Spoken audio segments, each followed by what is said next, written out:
일단 뭐 저는 개별 종목 투자도 하고 있습니다만 네. 이제 장기적으로 우상향하는 시장 전체를 담는 게 일단 안정적으로 맞지 않겠나 생각이 했고 그게 ETF였고 그러면 어떤 시장 전체를 담을 것인가 이거에 대한 고민을 했는데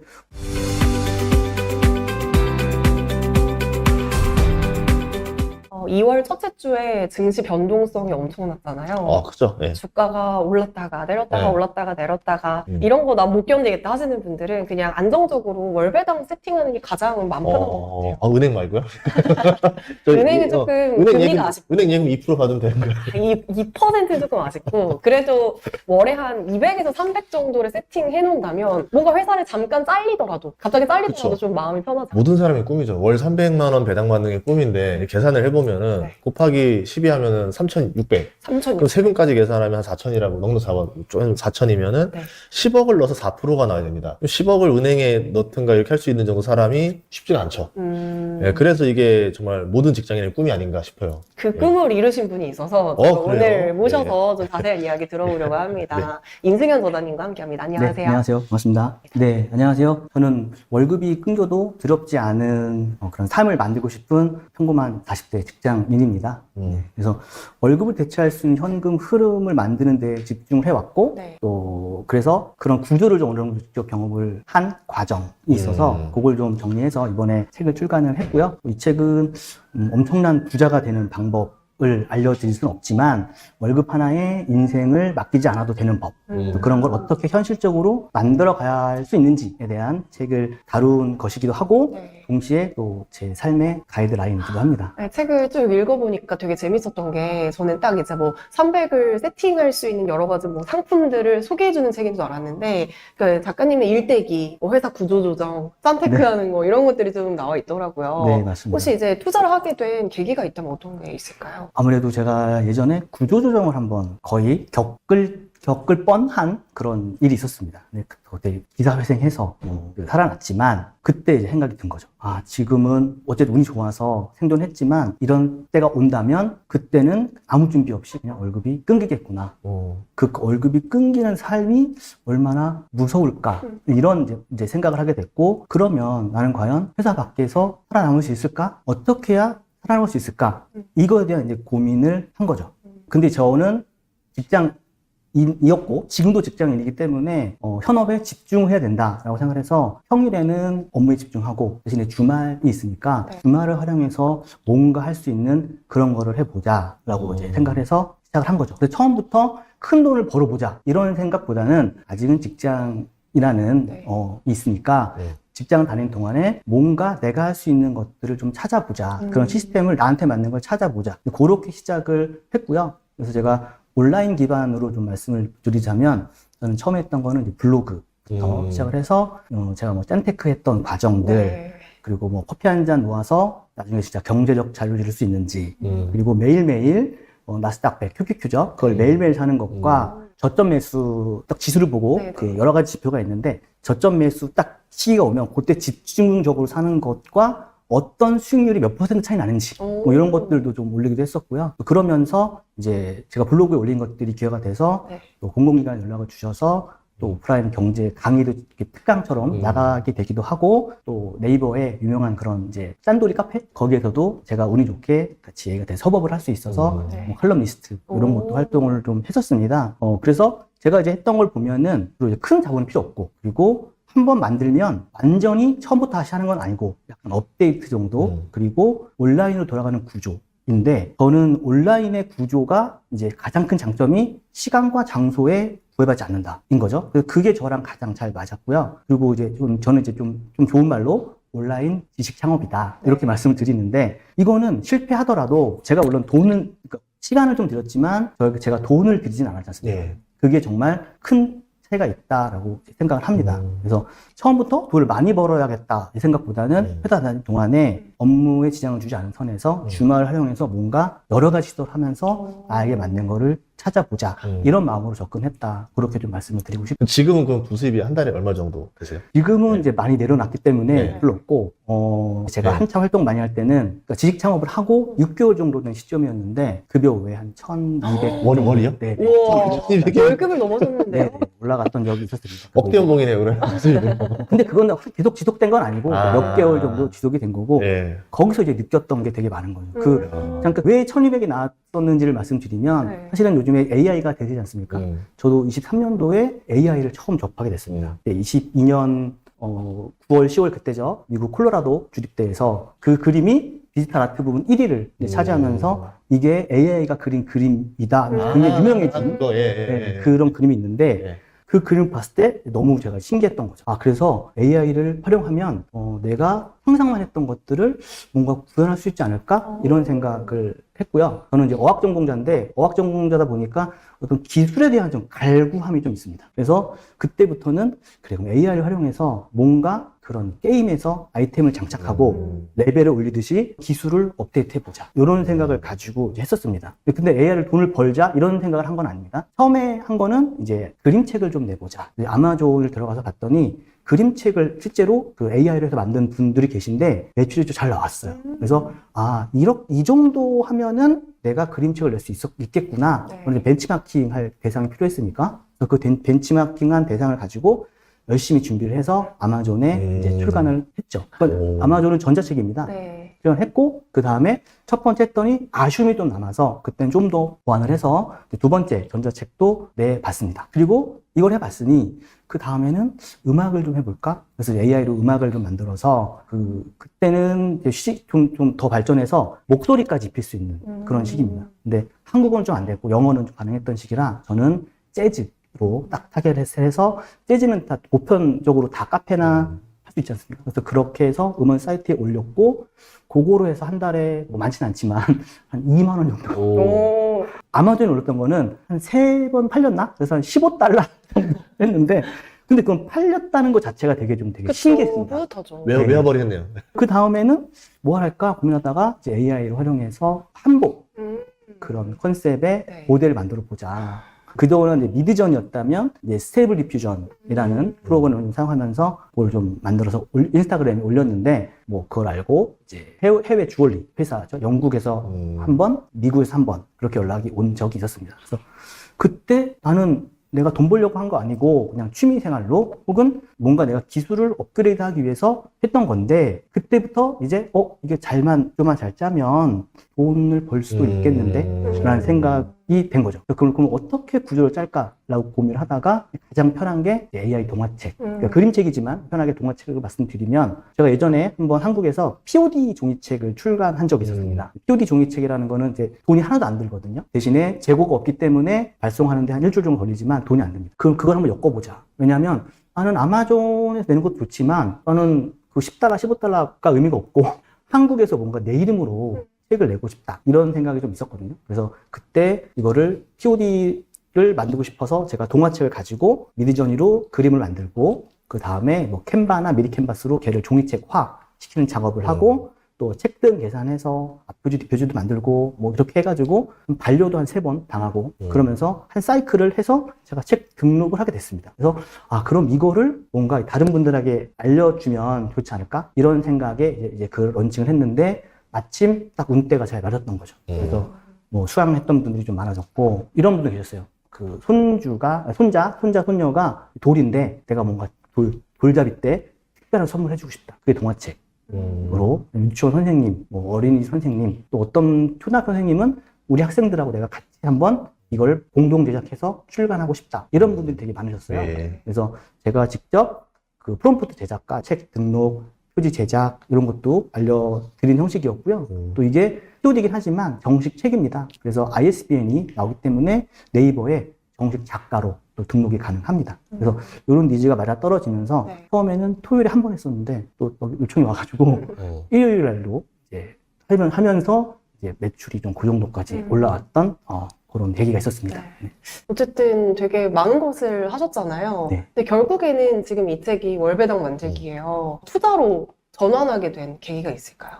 네, 분명히 있습니다. 사실은 부업이나 엔잡을 하면서 이제 수익 자체는 좀 빠르게 늘었죠. 네. 네, 네, 말씀드렸지만 저는 평일에는 이제 자기 개발을 하고 주말에 이런 일을 했는데 그러다 보니까 시간하고 체력은 이제 계속 이제 고갈이 되고 있는 상태인 거죠. 아까 제가 말씀드렸던 거는 완전한 자동화 시스템은 아니었으니까 최소한 업데이트도 해야 되고 수강생들과의 어떤 그런 것들을 내 봐줘야 시간과 되고 체력을 써야 네, 돼. 맞습니다. 그런 구조이기 때문이죠. 그래서 이런 생각이 딱 든 거죠. 아, 그럼 내가 아프면 이 활동을 멈추면 이 소득도 없겠구나.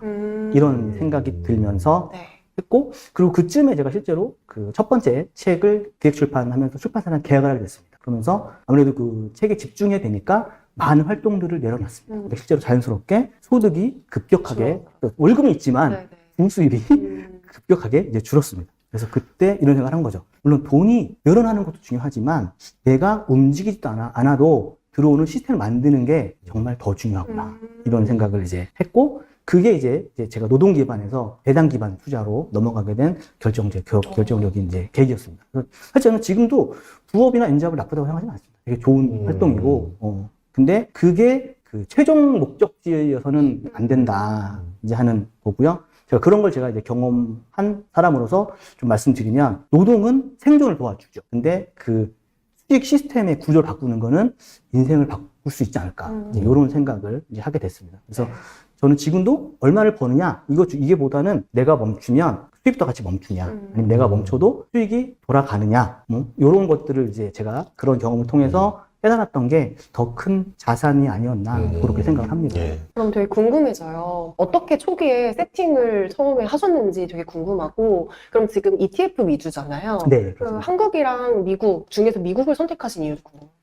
일단 뭐 저는 개별 종목 투자도 하고 있습니다만, 이제 장기적으로 우상향하는 시장 전체를 담는 게 일단 안정적으로 맞지 않겠나 생각이 했고, 그게 ETF였고, 그러면 어떤 시장 전체를 담을 것인가, 이거에 대한 고민을 했는데, 물론 한국도 굉장히 좋은 시장이지만, 이제 아무래도 자본이 가장 많이 몰리는 곳이 미국이다 보니, 미국 선택을 했고요. 특히 이제 저는 이제 배당 접근으로 하다 보니, 또 미국 시장의 가장 큰 장점은 주주를 대하는 문화. 배당도 친화적이고. 그쵸, 친화적이고 자사주 매입도 있고 배당도 분기 배당, 월 배당, 심지어 주 배당 이렇게 나오기 때문에 그런 것들에 대해서 되게 유리하지 않았나. 그래서 그 흐름에 저는 올라탔고 또 미국 ETF를 딱 제가 선택했다기보다 그냥 그게 저는 이제 자본 시스템이 제일 강력했다. 그냥 그 안에 제가 그냥 올라탔다. 네. 그 정도로 말씀을 드리겠습니다. 미국 ETF 종류가 워낙 많아서 네. 뭐 그 중에서 어떤 걸 하신 거예요, 그러면? 저는 사실 뭐 지수형, 배당형, 네. 뭐 지금 커버드 콜 다 이제 하고 있습니다. 근데 이번 예. 책은 이제 그 커버드 콜을 집중해서 낸 거긴 한데 사실은 이것도 커버드 콜만 하자 이런 뜻은 아닙니다. 그래서 만약에 뭐 유형을 이제 고르기 전에 먼저 이제 목적을 봐야겠죠. 왜 현금 흐름이 필요한지 이걸 좀 봐야 되는데 당연히 이제 생활비 목적인지 아니면은 자산 증식의 목적인지 이거에 따라 조금씩 다를 수 있는데 그래도 기본적으로 가져가야 되는 거는 지수 기반. 지수 기반. 플러스 네. 배당 성향 기반은 가져가야 된다라고 생각하는 거죠. 그래서 기본적으로 시장 성장 기반을 갖고 그 위에 배당 성장 기반을 하고 그 위에 옵션 기반, 커버드 콜 같은 그런 것들 일부 가져가는 게 가장 안정적이지 않나 생각이 되고요. 그래서 왜냐하면 개인 투자자들한테 중요한 건 수익률도 되게 중요하지만 일단 버티는 거다라고 생각합니다. 그래서 버틸 수 있는 힘이 되기 위해서는 그런 피라미드 구조에 의해서 성장과 배당과 인콩 구조를 쌓아가야 되는 그런 거고 커버드 콜이 물론 현금 흐름을 빠르게 많이 만들 수 있는 건 맞습니다. 근데 그건 저는 도구라고 생각하고요. 이거는 단기적이어야 하고 비중의 조절도 굉장히 중요하다. 그렇게 말씀드립니다. 근데 우리가 보통 이제 월배당으로 300을 받으려면 시드가 정말 많이 필요하겠다라는 생각이 일단 첫 번째로 들잖아요. 10억. 그렇죠. 그 정도는 있어야지 예. 300만 원이 들어올 텐데 그러니까 보통 사람들이 다 10억이 없잖아요. 그죠? 그럼 지금 저자님은 네. 10억이 있어서 300이 나오는 건가요? 아닙니다. 저는 그렇게 하지 않았고요. 네. 기본적으로 저는 아까 말씀드린 개별 종목 투자하고 배당 투자하지만 네. 커버드 콜 기반으로 투자하는 거는 저는 지금 처음에 1,000만 원으로 시작을 했다가 1,000만 원 시작했다가 그러니까 한 번에 목돈으로 1,000만 원을 넣으신 아니요, 거예요? 그것도 아니죠. 적립으로 1,000만 원을 처음에는 이제 제가 뭔가 해보려고 했기 때문에 네. 그러니까 적립식으로 한 건 아니고 300, 400. 네. 처음에 그런 식으로 넣었었어요. 그러면서 이제 3,000만 원까지 제가 이제 했고 그 다음에 저는 이제 공부를 해야 되는 입장에서 네. 한 거고 하다 보니까 이게 그때는 몰랐거든요. 그때는 엔비디아도 되게 잘 나갈 때고 그래서 하나 넣으면 엄청나게 많은 이제 분배금이지만 배당금을 표현하면 나왔습니다. 하다 보니 이게 아닌데? 이런 생각이 든 거죠. 그래서, 이거 하면 안 되는 건가? 이런 생각을 하면서 커브드 콜이 그럼 도대체 뭔가? 네. 이거에 대해서 제가 집중적으로 좀 공부를 하게 됐습니다. 그래서 커브드 콜이 뭐 리스크가 있다고 하는데 그럼 어떤 리스크가 있는 건지 그걸 좀 철저히 분석을 하고 그럼 이거를 리스크를 극복할 만한 방법은 있는 건지 이런 것들을 이제 한 거죠. 그래서 그런 것들을 이제 책에 담아낸 거고 제가 1,000만 원, 그러니까 거치식을 하는 경우에는 1,000만 원 정도를 한다. 그리고 거치식이 아니라면 월 100만 원씩 12번 정도 한다. 그리고 100만 원도 내가 여유가 없다고 하면 월 50만 원씩 한 2년 정도 하는데 50만 원인 경우에는 처음에 300만 원 정도는 넣어줘야 됩니다. 네. 초기에 시드가 좀 있어야 되니까. 그래서 거치식인 경우에 1,000만 원, 적립식인 경우에 최대 1,500만 원인데 사실 저는 거치식보다는 적립식을 추천합니다. 왜냐하면 요즘엔 변동성이 워낙 크기 때문에 그거는 1,000만 원도 사실 위험하다. 적립식을 가져가면서 시간을 무기로 해서 변동성을 끌어안는 그게 되게 좋다라고 이야기를 하고요. 그냥 미리 지금 말씀드리면 저는 커브드 콜에 대해서 투자할 때 제가 선택한 여러 가지 포트폴리오가 있는데 거기서 매수가는 기준가의 15% 정도를 높였고요. 그리고 배당금이라고 표현하겠습니다. 배당금은 평균의 5% 정도 낮춰서 좀 보수적으로 접근했습니다. 그렇게 해도 한 300 이상, 300 중반 정도는 나오더라고요. 한 달에요? 아니요. 그죠. 한 달에 세후 기준으로. 대신에 조건이 있습니다. 네. 조건이 무조건이 아니라 첫 번째는 이제 금액에 대한 제한이고 네. 두 번째는 3년 동안은 절대 팔지 않는다. 는 전제 조건이 있습니다. 그리고 시드가 얼마인데 300이 나오는 1,000만 원. 1,000만 원을 넣어서 월 300이 나오는 커버드 콜로. 그쵸. 3년. 대신에 3년 동안이라는 기간에 네. 배당금은, 모든 배당금은 제투자한다. 제투자였다. 그러면 그게 계속 네. 복리처럼 불어. 공리처럼 불어나기 때문에 3년 정도 되면은 5천 되는 거예요, 그러면? 그 정도 나오죠. 와. 왜냐면 지금 연 80% 수익률 났다는 거의 그 정도 세후로 한 60, 그렇죠. 50, 이것도 60 나와서 정도는 나오는 거죠. 그럼 커버드 콜 중에서도. 완전 네. 하이가 아닐까? 그래서 네. 그렇기 때문에 네. 이제 항상 리스크가 존재합니다. 네. 그게. 그렇기 때문에 제가 이제 1,000만 원으로 국한을 시킨 거고요. 근데 실제로 1억을 넣게 되면 이게 변동성 때문에 30%도 쭉쭉 빠지거든요. 그렇죠, 그렇죠. 네. 3,000만 원 빠지는 겁니다. 그러면 잠 못 잡니다. 그리고 1,000만 원 정도 넣었다? 아니, 저는 그것도 위험하니까 배당식으로, 그러니까 적립식을 하셔라. 그러면은 지금처럼 떨어졌을 때는 네. 더 많이 담는 거거든요. 그리고 또 이제 그냥 더 말씀드리면 요즘에는 사실은 그동안에 커브드 콜 투자라고 한다면 일드맥스사가 가장 유명할 겁니다. 저도 처음에 일드맥스를 했고요. 네. 근데 그걸 투자하다 보니까 약간의 좀 한계성을 느끼게 있어서 저는 이제 라운드힐 운용사 걸로 바꿨는데 왜 그랬냐면 라운드힐 ETF 운용사에서 나오는 뒤에 W가 들어가는 상품이 있습니다. 네. 그러니까 뭐 엔비디아면 NVDW, 구리면 GODW 이런 게 있는데 네. 요거는 기초 자산을 1.2배를 따라갑니다.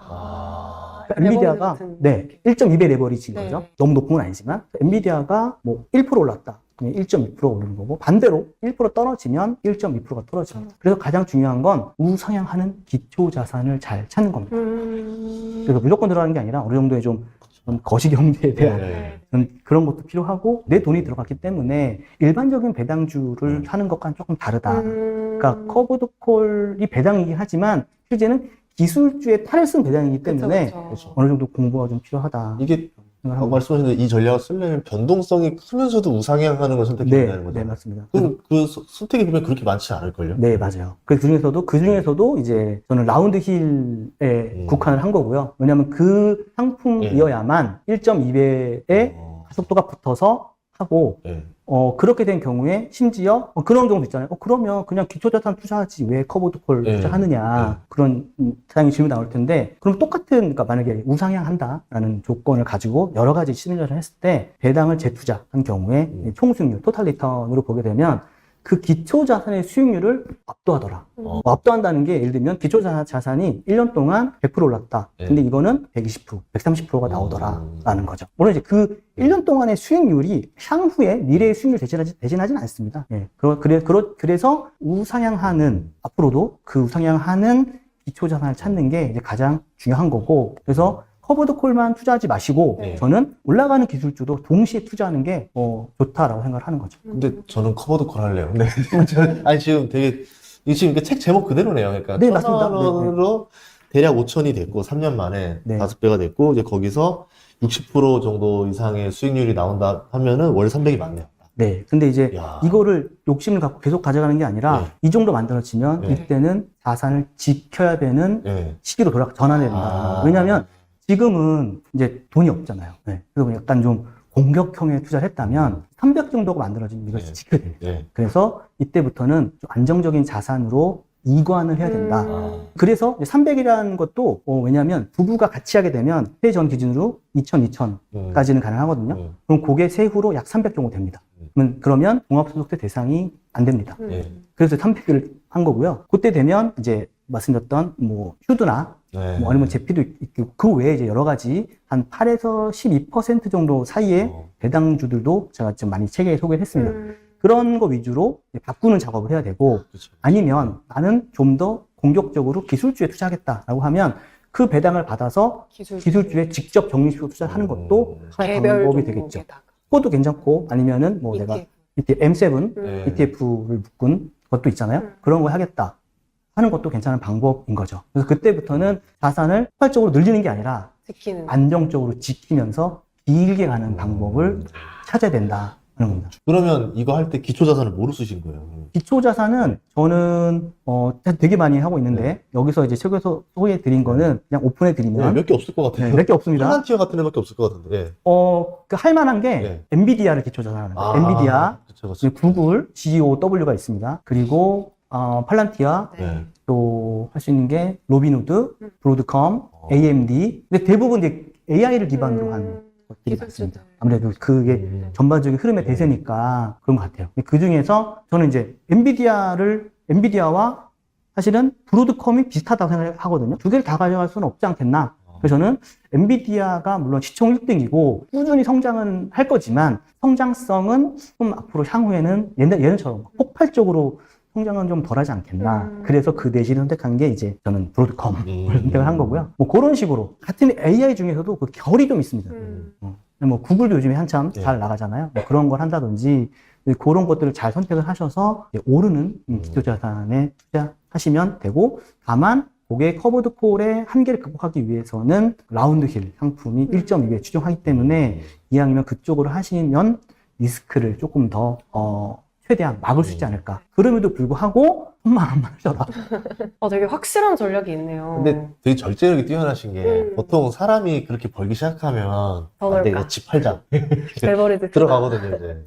그러면 이제 주가가 좀 이제 변동성을 보이거나 네. 그리고 또 이제 최근에 한참 환율도 많이 올랐었잖아요. 네네네. 이런 변수들이 있었을 때는 어떤 식으로 대응을 하셨던 거예요?